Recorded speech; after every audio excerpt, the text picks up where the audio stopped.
Hey guys, तो स्वागत है आपका कैप्टन B2 के चैनल में, जहां आज हम बात करने वाले हैं इटर्नल्स के बारे में, जो कि एमसीयू की मूवी होकर भी एमसीयू की नहीं लगती। एंड रिलीज से पहले जो मार्वल के सबसे लोएस्ट रेटिंग का माजरा सामने आया है क्रिटिक्स की तरफ से, वो भी कहीं से भी सही नहीं लगता। रोटेन टोमेटोज के ऊपर तो मेरा भरोसा उसी दिन उठ गया था जब मैन ऑफ स्टील में इसको 50s में रेटिंग दी गई थी, बट फिर भी ये लास्ट वीक एक चर्चा का विषय बन के रह गया था, क्योंकि इटर्नल्स को एमसीयू की सबसे लोएस्ट रेटेड मूवी कहा गया था। बट क्या वो उस लायक है या नहीं, चलिए जानते हैं। सो गाइस, इटर्नल्स मूवी में इतने सारे कैरेक्टर्स हैं, तो ऑब्वियसली उसमें वो प्रॉब्लम डेफिनेटली होगी जो कि हर मेगा कास्ट मूवी के अंदर होती है, जो कि है सबका कैरेक्टर डेवलपमेंट। एवेंजर जैसी मूवी में तो ये उतना मैटर नहीं करता, क्योंकि iron man, Hulk, Thor and captain America की बैक स्टोरी हमें मालूम थी, क्योंकि उनकी डेब्यूट मूवी में उसे अच्छे से दिखा दिया गया था। लेकिन फिर भी जब एवेंजर्स मूवी में सब कोई एक साथ आए थे, तो स्क्रीन टाइम के वजह से कितना इफेक्ट पड़ा था तो वो आप देख ही सकते हैं, जहां पर सिर्फ कुछ ही कैरेक्टर्स डोमिनेट कर पाए थे। अगर मैं एवेंजर्स 1 के शाइनिंग कैरेक्टर की बात करूं तो सबसे ऊपर में हल्क का स्मैश आएगा। एवेंजर्स 2 की बात करूं तो उसमें आयरन मैन अपने हल्क बस्टर आर्मर में आएगा। इन्फिनिटी वॉर की बात करूं तो उसमें थॉर की एंट्री आएगी। एंड एंड गेम की बात करूं तो कैप्टन म्योनिर के साथ आएगा। अगर ये सब आपके चॉइस में टॉप में ना भी हो, तो भी ये आपके top 3 seen in respective movies definitely होंगे। बट क्या उन मूवीज में सिर्फ यही 4 कैरेक्टर्स थे? नहीं ना, उसमें और भी कई सारे कैरेक्टर्स थे जिनको कम स्क्रीन टाइम मिला, जिसके वजह से वो बाकियों के जैसा शाइन नहीं कर पाए। सेम चीज इटर्नल्स के भी साथ होता है, लेकिन यहाँ पर इटर्नल्स को एक थोड़ी सी बेनिफिट मिल जाती है, और वो ये रहती है कि उनकी ओरिजिन सेम होने की वजह से उनकी बैक स्टोरी पे तो उतना इम्पैक्ट नहीं पड़ता है।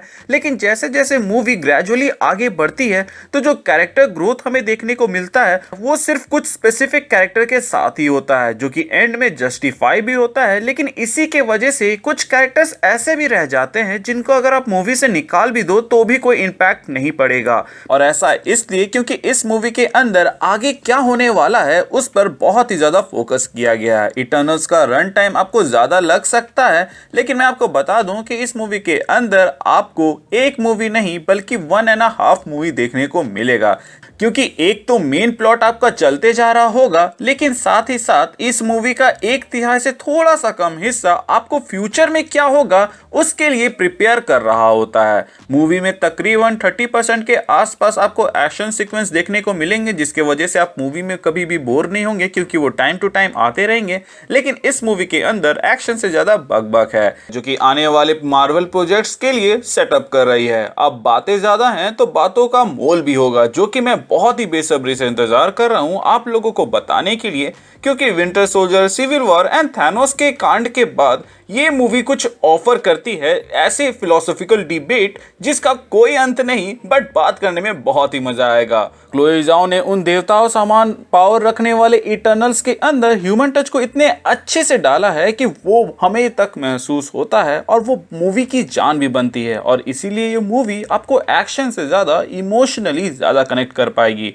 आप इस मूवी को किसी भी एक्शन सीक्वेंस के वजह से तो याद नहीं रखने वाले, लेकिन इसके अंदर जो ह्यूमन टच डाल के कैरेक्टर्स को दिखाया गया है उसके वजह से इसको जरूर याद रखिएगा। अब मूवी में टाइम टू टाइम एक्शन है, लेकिन कलर ग्रेडिंग उतनी वाइब्रेंट नहीं है, जिसके वजह से इसका टोन थोड़ा बाकी एमसीयू से अलग लगता है। बट ये कोई इशू नहीं है। इशू है कि इटर्नल्स का एमसीयू में होकर भी उनका एमसीयू मूवी ना लगना। ऐसा नहीं है कि इसमें एमसीयू का कोई भी रेफरेंस नहीं है, बट यहाँ रेफरेंस की बात नहीं है, क्योंकि रेफरेंस तो इस मूवी के अंदर डीसी कैरेक्टर्स के भी दिए गए हैं। इटर्नल्स में दूसरे एमसीयू कैरेक्टर्स को नहीं दिखाया गया है, जैसे कि शैंग-ची मूवी के अंदर हमें वोंग को दिखाया गया था, जो कि आई थिंक कि वो दिखा सकते थे अपने नॉन लीनियर स्टोरी टेलिंग की मदद से, क्योंकि उनके नॉन लीनियर स्टोरी टेलिंग के वजह से हमें ये तो पता चल गया कि वो कितने समय से एंड कहां ह्यूमन हिस्ट्री में रह चुके हैं। बट द थिंग इज, इसी सब में वो हमें एज पब्लिक दिखा सकते थे जब एवेंजर्स दुनिया को बचा रहे थे, या फिर किसी भी तरह का इस तरह का माइनर अपीयरेंस तो वो लोग दिखा ही सकते थे।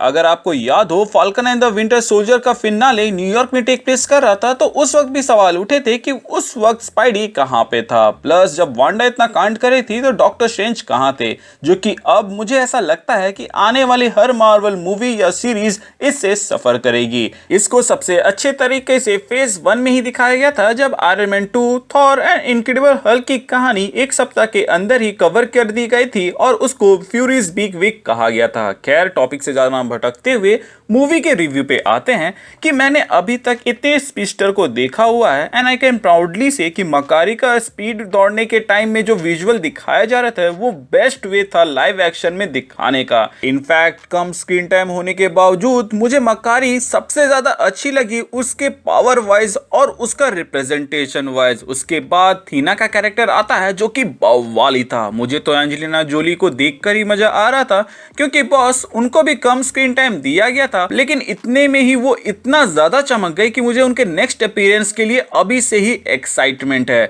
एक कार्य ज्यादा सुपरमैन ना लगे इसकी पूरी कोशिश की गई है, जिसके वजह से उसका स्क्रीन टाइम होने के बावजूद मुझे वो उतना अच्छा नहीं लगा।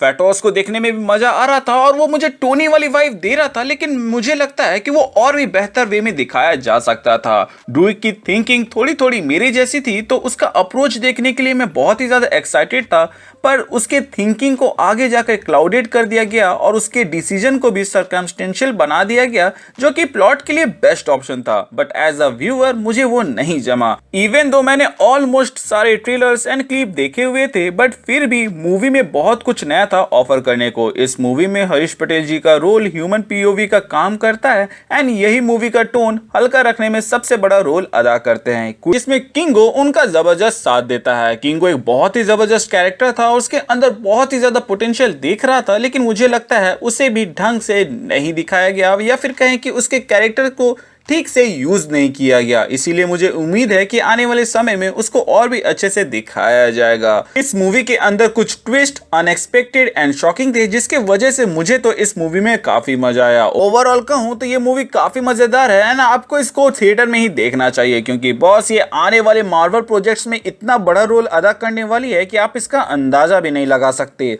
सेलेस्टियल्स का साइज का अंदाजा तो ट्रेलर में देखकर हो गया था, लेकिन थिएटर में देखकर तो मजा ही आ गया। मैं सजेस्ट करूंगा कि आप ज्यादा उम्मीदें लेकर ना जाएं, क्योंकि इसको देखने के बाद आपके उम्मीदों का जो डैम बनेगा उसको तोड़ने के लिए मार्वल ऑलरेडी रेडी है, तभी तो इतने सारे चीजों को टीज किया है। अगर आपने इस मूवी को देख लिया है तो आप हमारी कही गई बातों से सहमत हैं या नहीं है, हमें कमेंट सेक्शन के जरिए जरूर बताइएगा और आप आउट ऑफ 10 इस मूवी को कितना दीजिएगा। इसके अलावा आपका फेवरेट कैरेक्टर कौन था।